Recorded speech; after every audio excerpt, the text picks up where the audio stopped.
Let's talk about Indos.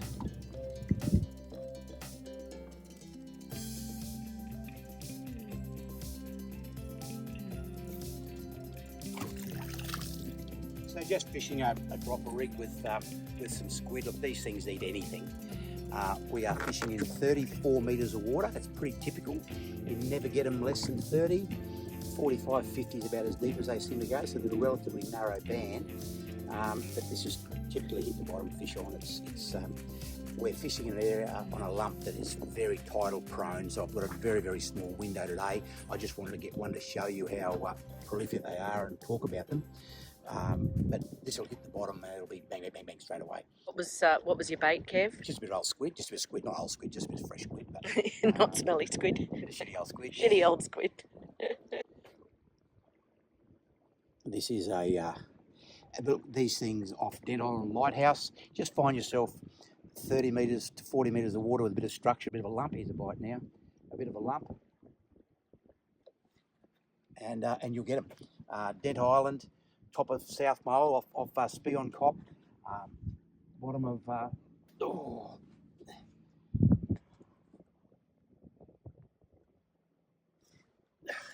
They're just going crazy down there.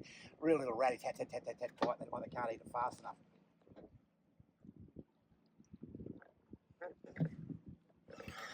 Can you use a pilly as well? He's still there. Oh, he's still there? Yeah, pillies come off too fast. Pillies come off These too are quick. really ratty biters. Even a bit of Indonesian snapper itself, a bit of snapper fillet, they'll eat any. So something that sticks. They're just such really ratty little biters, and I've got fairly big hooks on because I'm going trout fishing. So this was just a drop in from Indo on the way past.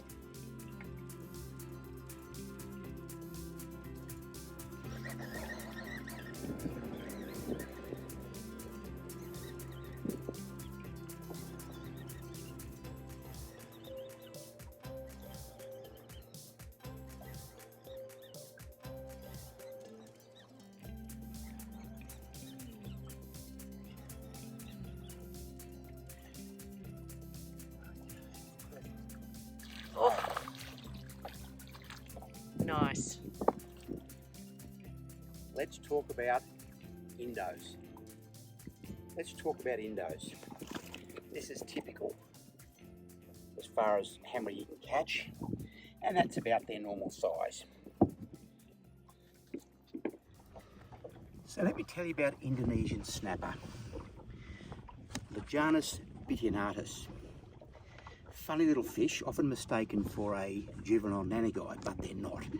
The most obvious feature is this white tip on their anal fin, a little black on the tail, but it's not a dark tail snapper, and a real giveaway is teeth. Nannyguy don't have teeth. So this one is a bit of a curio. It's native to Sumatra. It first turned up in the Whitsundays, identified in 1986, and it hasn't been everywhere. It had never been identified before that, and there's a lot of conjecture that this was an introduced species. Catch them by the hundreds, literally, and people used to catch them by the hundreds, literally. And it turns out there are a few more places in Queensland. They're off Lucinda, which is a sugar port. They're off Abbott Point, which is a coal port. They're off Hay Point, which is a coal port. And funnily enough, as the ships used to traverse through the Whitsundays in the early 80s, they would offload their ballast water in the passage. So a lot of conjecture that these things came in the ballast water from Indonesia, and they're introduced, but we're not sure. In 2015, when the fisheries reclassified bag limits, this bloke didn't exist, but all non-identified or non-specific tropical snappers were caught up in a bag limit of 5. So if it's not a finger mark or a red emperor or a mangrove jack and has its own bag limit, then a tropical snapper has its bag limit of 5. Now it turns out in 2015, I worked with some professors and students at JCU to try to identify whether this actually was native or invasive. It turns out it doubles its population every 2 years, which is pretty scary for a lejanid. and it takes over everywhere it is. Where we're fishing just now, you used to get nannies, you used to get finger mark, you used to get red throat. All you get now is these. Every time you drop, you can't get past them. They are delicious, but they're kind of maybe delicious cane toads. We're just not sure. Now, a few days ago, there was a post on Facebook on a fishing site that I watch saying, "What's this fish?" And it got identified by most people as a juvenile largemouth nannyguy. It was one of these. So I contacted the guy and said, "Look, it's an Indo. Did you catch it in the Whitsundays?" He said, "No, we're catching them at Stanage Bay." That means they're spreading, potentially spreading. It just may be that this needs to be revisited. If this was taken off the bag limit, then it's ideal as a target fish. You can catch 20, 30 of them easy, get a nice feed. Now you catch 5, you've got to stop fishing. You can't have another tropical snapper on board. So are they spreading? Where are these things? I'd love to know, and it just may be we will reinvestigate with Queensland Fisheries whether these are invasive or are they native. It just doesn't make sense. The speed with which they've taken over the Whitsundays is quite frightening.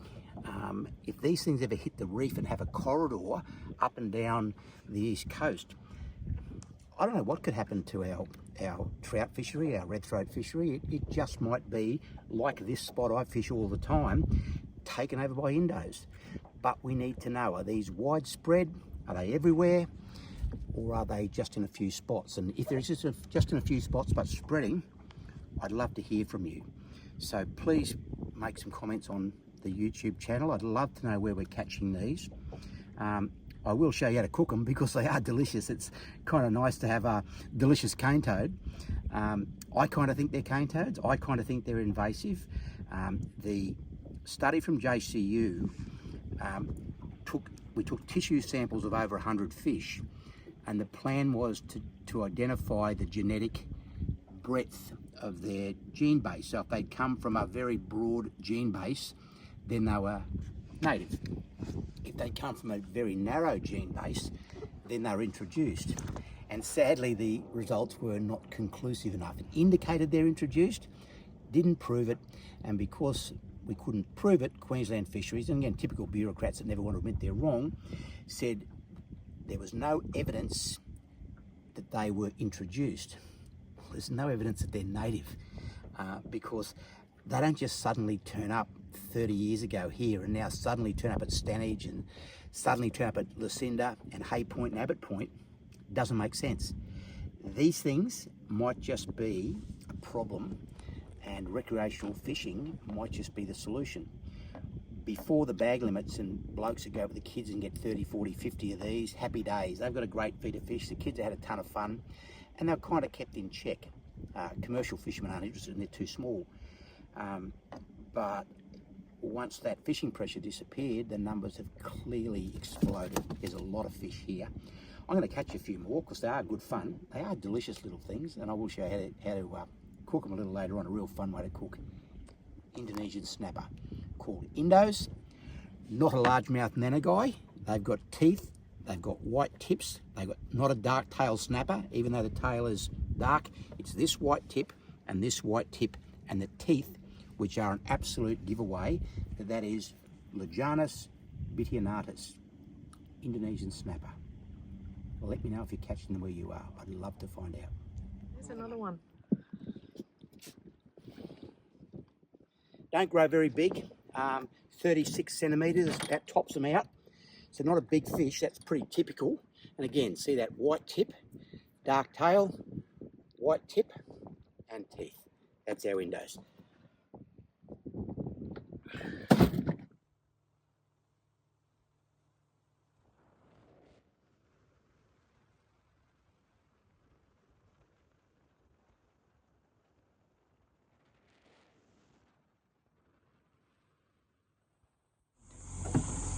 So our little Indos. I'm going to show you my favourite way to cook these, how to handle only little fish. I say there's a really nice way to do them, which kind of gets just a bit flash. So you fill up the fish like you normally would, But don't go all the way out of the tail. You stop just short. Run down the backbone, run over the rib cage, like you would any fish you're going to do. And again, we're going to run down, but we're not going to take it all the way through. We're going to stop just short of the tail. We'll leave it like that. Roll him over. We'll do the other side the same way. Down along the backbone, over the rib cage. So you're taking all the bones, except his lateral bones out. And we're going to run down along the fish, but again we're going to stop short of the tail. At that point, grab it. So now you've got this little cute little fish with the tail attached. We'll take his pin bones out.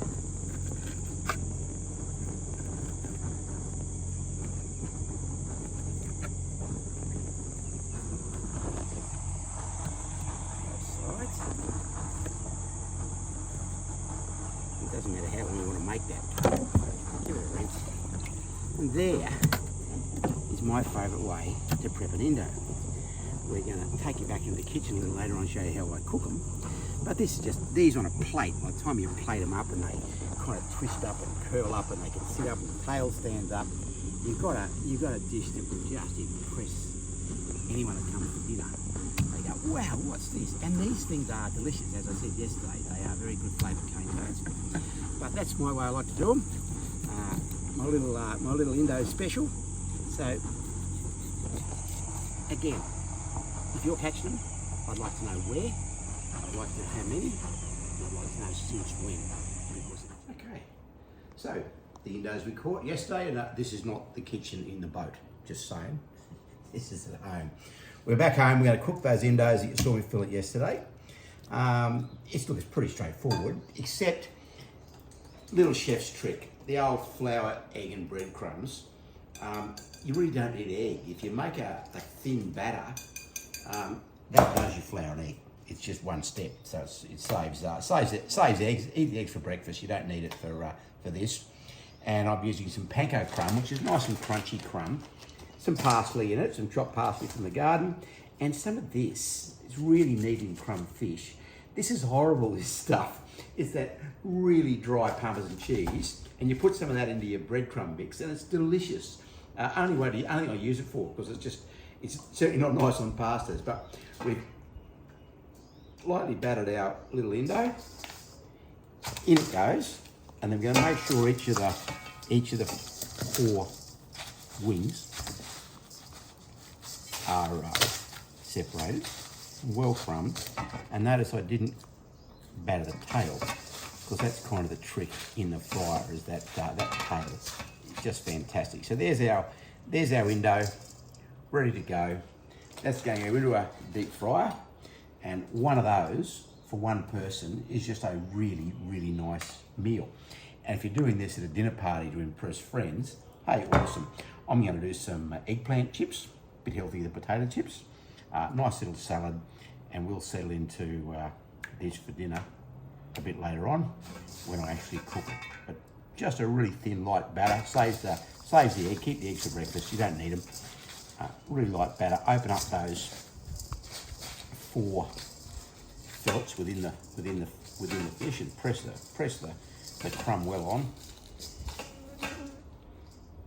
Tail stays clean, and that's ready now for the fryer for dinner tonight, for cake night.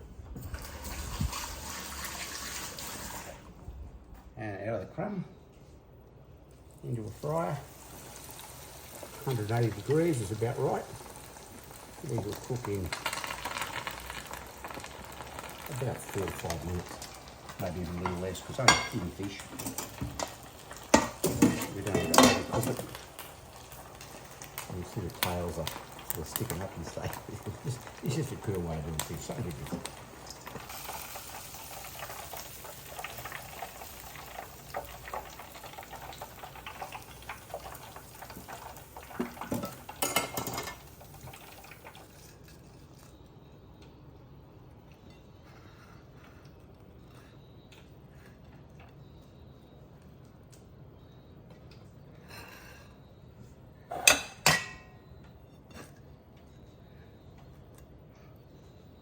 And there we go.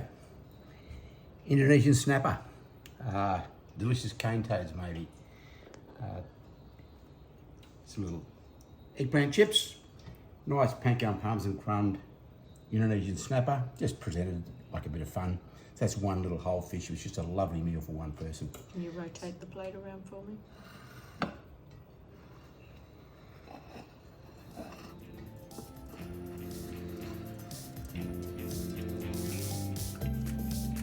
Ooh.